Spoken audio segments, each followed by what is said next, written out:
Olá, muito boa tarde. O isolamento dos últimos meses talvez ajude a criar proximidade com o tempo da liturgia católica que se iniciou esta semana. A Quaresma é uma quarentena para a espiritualidade, poderemos considerar assim, para preparar a celebração da Páscoa. O tema vai marcar a análise à liturgia de domingo com o Padre Luís Leal, que está hoje connosco. Muito boa tarde. Boa tarde. Obrigado, Padre Luís, por estar connosco, que é diretor do Serviço Nacional de Acólitos, e também vamos falar desses 25 anos do serviço que se estão a assinalar. Primeiro, este tempo, a Quaresma. O que é que a Igreja Católica, neste período da liturgia, propõe que seja vivido? Bem, antes de mais, é preciso saber o que é o porquê da Quaresma. A Quaresma surge como um tempo de preparação próximo da Páscoa que se celebra. Esse é o grande acontecimento da vida da Igreja, é a principal festividade da Igreja, e por isso, como em muitas outras coisas da nossa vida, é necessário que seja preparado. E isto surge, estes 40 dias, e a Quaresma é uma verdadeira quarentena, até na acessão da palavra, de preparação para esse grande acontecimento que é a festa da Páscoa. Preparação, acima de tudo, espiritual e, claro, também de uma forma que se traduz também por momentos físicos, celebrativos e da vida pessoal e comunitária da pessoa. E há, enfim, metodologias específicas ou propostas para este tempo que ajudem a essa preparação?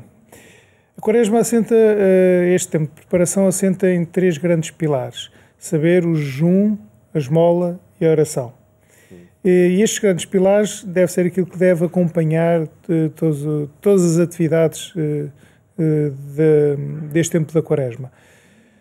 Seja na oração individual, seja comunitária, neste momento, de acordo consoante as possibilidades, seja também na esmola, acima de tudo, a caridade.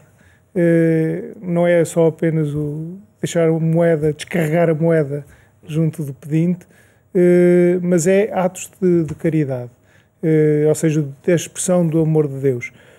Aliás, o Papa Francisco, na sua mensagem para a Quaresma, diz mesmo que a caridade é este impulso de coração que nos faz sair de nós mesmos, gerando um vínculo de partilha e de comunhão. Ou seja, gera esta comunhão uns com os outros. E isto é um grande sinal também da Quaresma. E o jejum, que é o privar-nos de alguma coisa que nos é importante, que nos é querido, que nos faz bem também, do proveito que muitas vezes até surge do jejum, de nos privarmos de algumas coisas, surge também o sentido da caridade e da esmola, ou seja, não é para amelhalharmos para nós, mas para servir de partilha. Mas este despojamento, o jejum tem este sentido do despojamento, para percebermos o que é o essencial na nossa vida. Quando nós vamos para uma caminhada, temos que saber o que é que temos que levar e o que é que conseguimos carregar. Sabemos se uma caminhada é longa, 1 quilo agora são 3 quilos daqui a bocado. E por isso este jejum é despojarmos para enchermos, carregarmos Jesus Cristo dentro de nós e tê-lo mais presente ainda dentro de nós. A quarentena, porque muitas pessoas passam nas atuais circunstâncias da pandemia, ajuda a percepcionar o espírito da Quaresma, que é também uma quarentena, como dizia há pouco. Exatamente. Deve ajudar, ou pode permitir ajudar. No isolamento, que muitas vezes estamos votados. Estes 40 dias surgem também com esta imagem dos 40 dias de Jesus no deserto. Aliás, as leituras de hoje, deste domingo, são muito nesse sentido.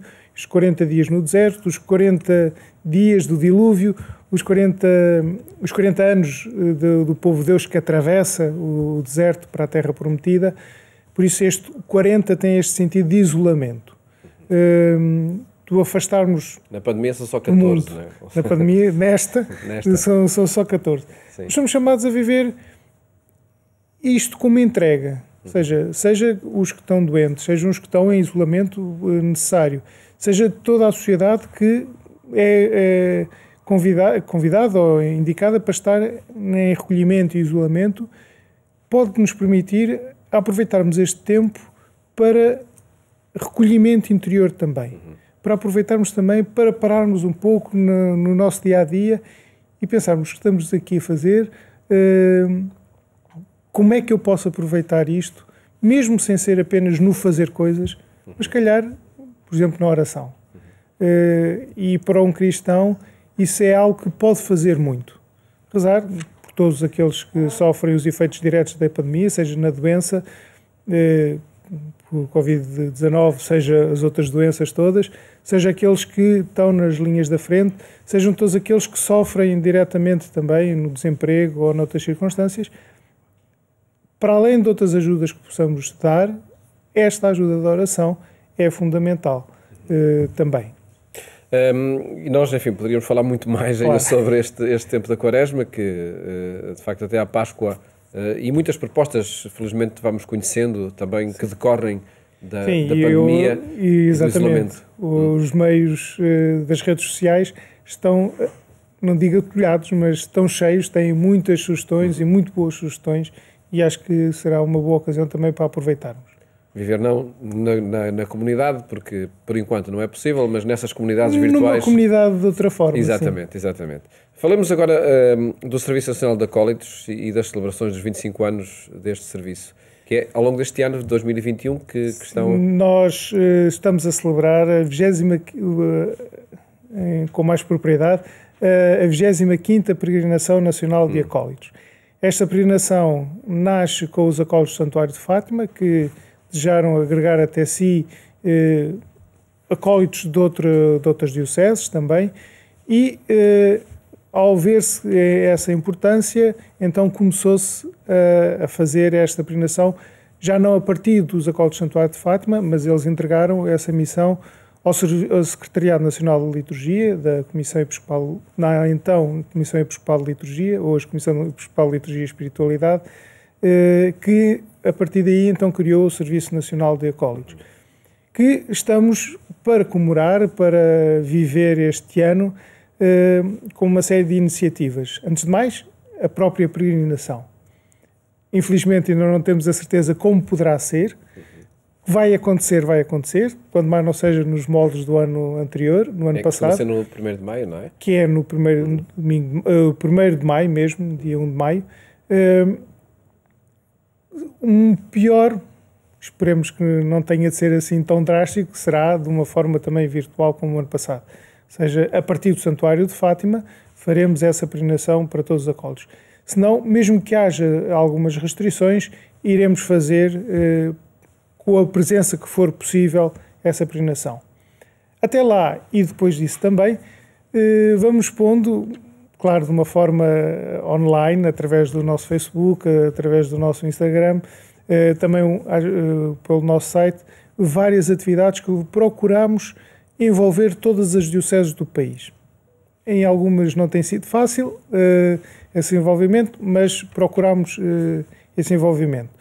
Seja em pequeninos vídeos, de 1-2 minutos, com um tema, alguns até não propriamente diretamente ligados aos acólitos, que a gente podia achar estranho, o acólito e o desporto, ou o acólito e a política, ou o acólito e o trabalho, mas também como o acólito e a catequese paroquial, o acólito e a sua relação com o seu pároco. Todos esses temas, cada um tratado por uma diocese, que vão sendo alimentando como forma também de, no fundo, catequizar ou chamar a atenção para esses temas. Também testemunhos de acólitos, adultos, crianças, jovens, uma religiosa, como foi no dia 2 de fevereiro, uma religiosa, dia de consagrado, uma religiosa que descobriu a sua vocação a partir também do acolitado, seja também do sacerdote, seja de um casal que também se encontrou por serem acólitos e descobriram a sua vocação matrimonial como acólitos. Também estamos a preparar, uma delas já saiu, 3 catequeses, ligando também já às Jornadas Mundiais da Juventude, sobre, essa já saiu, o discipulado, outra sobre a Eucaristia e outra sobre a Santidade, que também é o grande tema desta peregrinação, que é sede originais, sede santos, pegando também São Mateus, sede santos como o Pai Celeste é santo, e também naquele desafio do Carlo Acutis, do Beato Carlo Acutis, sede originais e não fotocópias. E também um esquema, ou melhor, um caderno com esquemas de orações para os acólitos fazerem sozinhos, via Zoom ou outra plataforma, ou, quando for possível, em comunidade também. Iniciativas que ajudam a preparar essa, então, peregrinação nacional, a 25ª peregrinação nacional. Que ajudam a preparar e que se vão estender até junho. A peregrinação será em maio, mas vão se estender ainda até junho, ou seja, é assim como que um ano de comemorações, colocando todas as semanas, inclusivamente uma coisa que me falhou, mas que tem saído todas as semanas, que é fazemos 25 anos, o que é que a Santa Sé, ou o que é que o Papa tem dito ou tem publicado ao longo destes 25 anos. Então, todas as semanas sai uma frase e a indicação do link para a Santa Sé de um documento que tenha saído naquele ano ao longo destes 25 anos da Santa Sé. Acredito seja encíclica, seja outro tipo de documentos, seja homilias. Até ao último que o Papa publicou mais recentemente, mais de forma normativa, com acesso ao colitado. Esse creio que não, embora já o tivéssemos publicado. Mas é significativo o facto de agora, enfim, era uma prática que já acontecia entre nós, não é? Os acólitos serem rapazes ou raparigas. Era uma prática porque já era indicado, ou seja, não era nada fora da lei ou atropelo da lei. O que acontecia era que a instituição do leitorado e do acolitado era reservada apenas aos homens. Neste momento, o que o Papa diz o que ele fez, no fundo, foi tirar a palavra masculino do decreto do cânon referente. Por isso, abre também a instituição às mulheres para o leitorado e para o acolitado. O que acontece é que, tal como já era previsto, caso não existam nem leitores nem acólitos instituídos, outros fiéis, homens ou mulheres, possam desempenhar essas funções. E era isso que acontecia. Continuará a acontecer isso e, paralelamente, poderá vir a acontecer também a instituição de homens ou mulheres como leitores, como acólitos. Mas isso também será agora também orientado pela Conferência Episcopal Portuguesa, que dará as suas orientações. E que são etapas também nesta celebração, acredito que isso é uma marca, ou seja, sim. Esta também foi uma marca, não quer dizer de progresso ou não, mas é uma marca na vida da Igreja que, no fundo, vai ajudar a perceber melhor o que é o ser estes ministérios laicais que já eram previstos e queridos pelo Concílio Vaticano II e também orientados pelo Paulo VI, que já dava a indicação de serem até mais do que apenas o leitorado e o acolitado. Mas torna essas participações mais efetivas e mais relevantes também no interior de cada comunidade. Padre Luís Leal, nós, enfim, ficaríamos, por certo, a falar todo o tempo sobre este serviço, mas vamos reservar alguns minutos para a análise à liturgia de domingo, às leituras que são lidas nas missas de domingo, desde logo o Evangelho, que vamos começar por escutar. Naquele tempo, o Espírito Santo impeliu Jesus para o deserto. Jesus estava no deserto 40 dias e era tentado por Satanás. Vivia com os animais selvagens e os anjos serviam-no. Depois de João ter sido preso, Jesus partiu para a Galileia e começou a pregar o Evangelho dizendo: Cumpriu-se o tempo e está próximo o reino de Deus. Arrependei-vos e acreditai no Evangelho. Padre Luís Leal, há pouco já referiu esta circunstância de Jesus no deserto, que acaba por ser também inspirador para a própria liturgia, para o tempo da Quaresma, nos 40 dias de preparação para a Páscoa. Aliás, é aqui que nasce este tempo de deserto de Jesus, que prepara a sua vida pública e prepara depois também a sua Páscoa, que será a nossa Páscoa, e é este tempo de confinamento de Jesus, poderíamos assim dizer, que o prepara. É um tempo de deserto, e o deserto, na Sagrada Escritura, é o lugar da privação, isso entendemos, não é?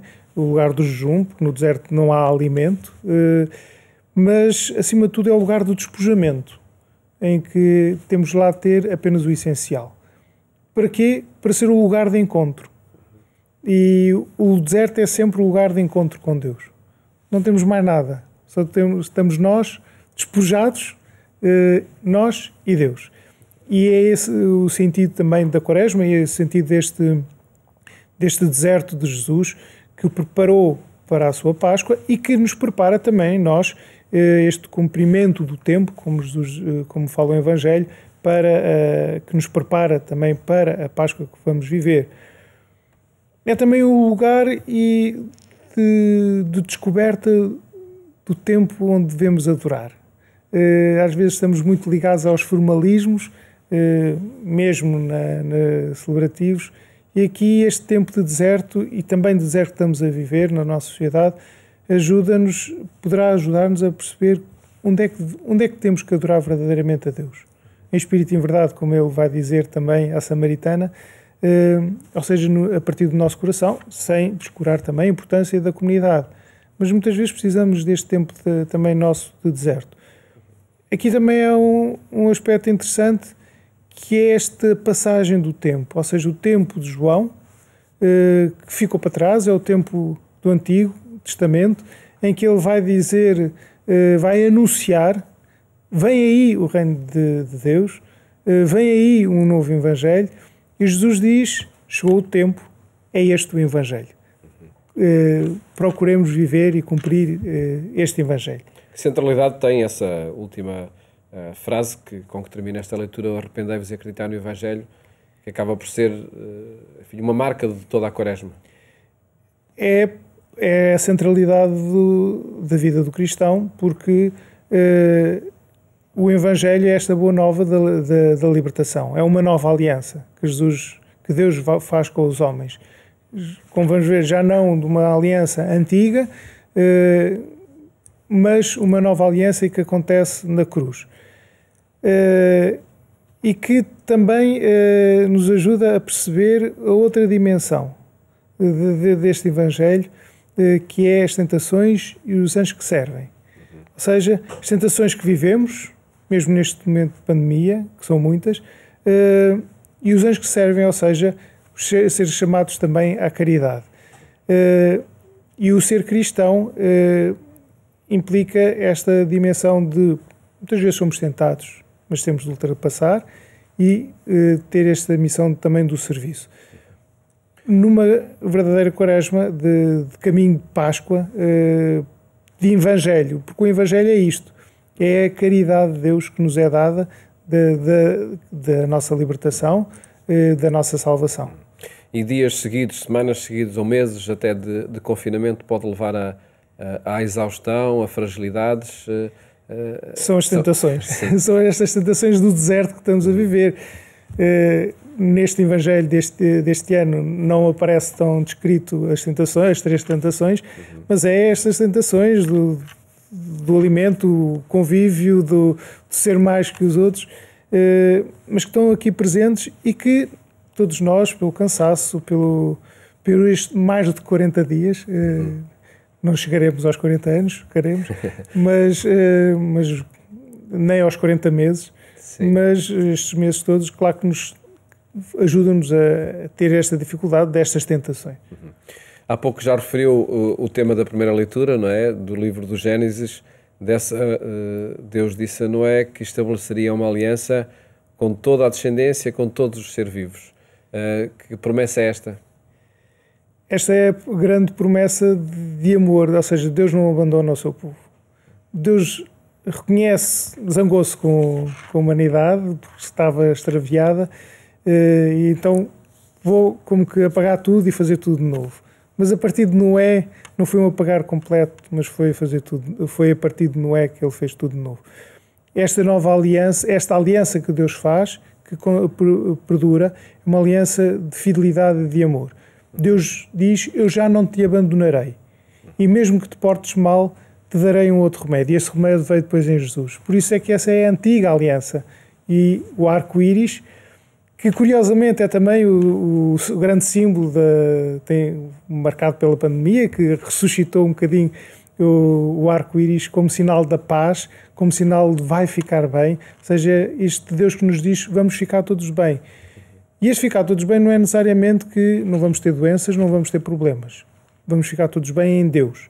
se soubermos aproveitar este tempo. E se soubermos acolher o que foi aquela missão do justo pelos injustos, como diz a segunda leitura? Que é uma grande dificuldade, ou seja, todos nós, quando nos sentimos injustiçados, zangamos-nos com Deus, não é? E vemos que Jesus, o próprio Deus que assume a nossa humanidade, que vem ao nosso encontro, não para desfazer, como aconteceu com Noé, mas para aproveitar o que temos para criar uma nova humanidade, ele, o justo, foi condenado. Ou seja, também este sentido muitas vezes que nós, como humanidade, temos um olhar apenas de justiça e de cá se fazem, cá se pagam, e aquilo que Jesus nos vem transmitir, ou seja, este justo que é condenado por os injustos que somos nós, é dar mais do que outra face. É ser esta entrega total de amor para a reconciliação do homem, para a salvação do homem.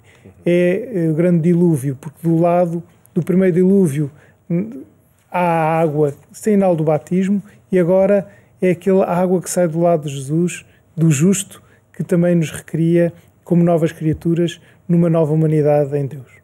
De facto, o exemplo dos exemplos para transformar todas as realidades e que temos de seguir também muitas vezes nós também temos que ser como Jesus, ou seja, não é sermos como os injustos, mas sermos como este justo, que muitas vezes implica, como muitas vezes experimentamos, viver estas injustiças do mundo, mas sabemos que viveremos a justiça de Deus.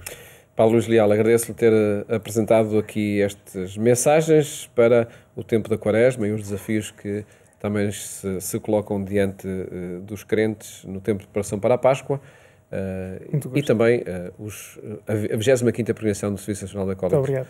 Eu convido todos a estarem nas formas como na altura forem possíveis. E ainda teremos a oportunidade, por certo, de voltar a este tema aqui mais proximamente dessa peregrinação no 1º de maio. Muito obrigado. Muito obrigado. Pelas 22h45, o programa Eclésia vai voltar à sua companhia na rádio, na Antena 1. Até lá, votos de uma ótima tarde. Desejo-lhe um bom fim de semana a cuidar de si e de todos. Até à próxima segunda-feira, se Deus quiser.